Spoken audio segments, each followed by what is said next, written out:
Saudari-saudara yang terkasih di dalam Tuhan Yesus, marilah kita berdoa. Doa yang diajarkan oleh Tuhan Yesus sendiri. Dalam nama Bapa dan Putra dan Roh Kudus. Amin.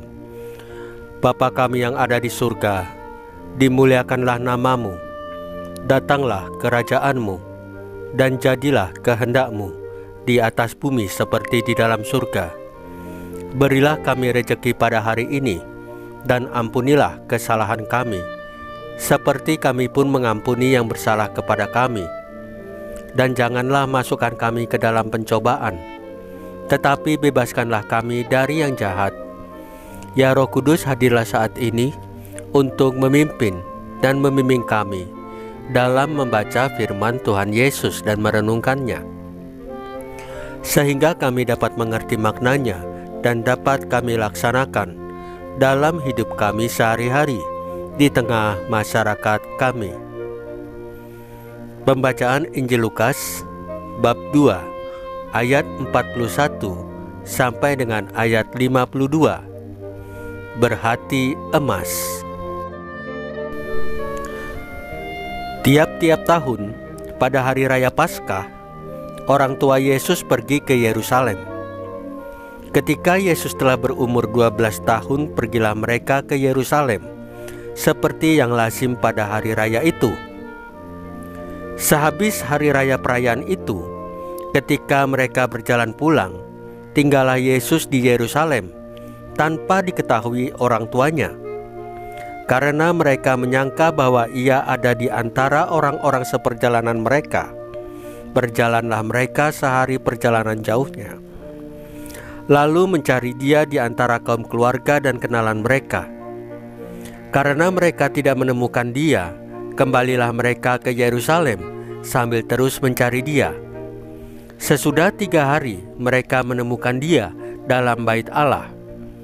Ia sedang duduk di tengah-tengah alim ulama, sambil mendengarkan mereka dan mengajukan pertanyaan-pertanyaan kepada mereka. Dan semua orang yang mendengar dia sangat heran akan kecerdasannya dan segala jawabnya yang diberikannya. Dan ketika orang tuanya melihat dia, tercenganglah mereka. Lalu kata ibunya kepadanya, "Nak, mengapakah engkau berbuat demikian terhadap kami? Bapamu dan aku dengan cemas mencari engkau."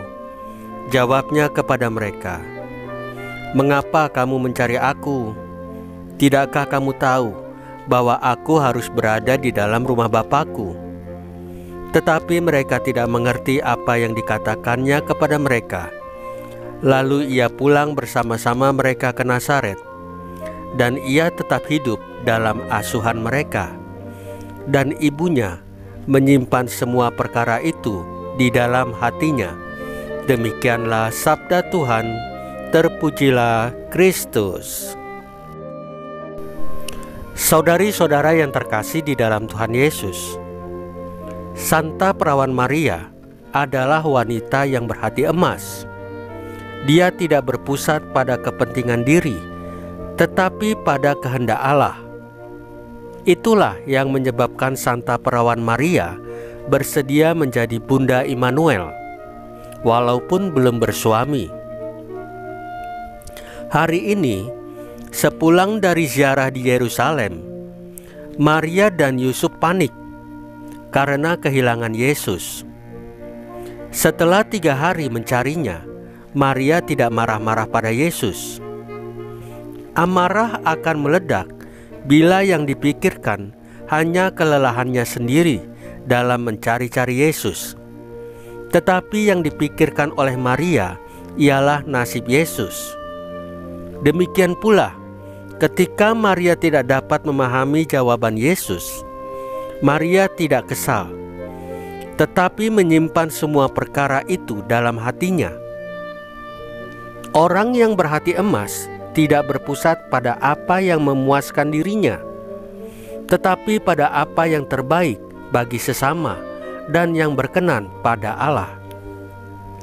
Saudari-saudara yang terkasih di dalam Tuhan Yesus, marilah kita berdoa. Ya Bapa, Bantulah kami agar dapat lebih mengutamakan kepentingan umum daripada kepentingan pribadi. Salam Maria, penuh rahmat, Tuhan sertamu. Terpujilah engkau di antara wanita, dan terpujilah buah tubuhmu Yesus. Santa Maria Bunda Allah, doakanlah kami yang berdosa ini, sekarang dan waktu kami mati. Ya Tuhan Yesus, tambahkanlah iman kami hanya kepadamu saja, karena hanya Engkaulah Tuhan dan Juru Selamat kami satu-satunya, tidak ada yang lain. Dalam nama Bapa dan Putra dan Roh Kudus. Amin. Saudari-saudara yang terkasih di dalam Tuhan Yesus, bacaan firman dan renungan hari ini sudah selesai. Tuhan Yesus memberkati kita semua.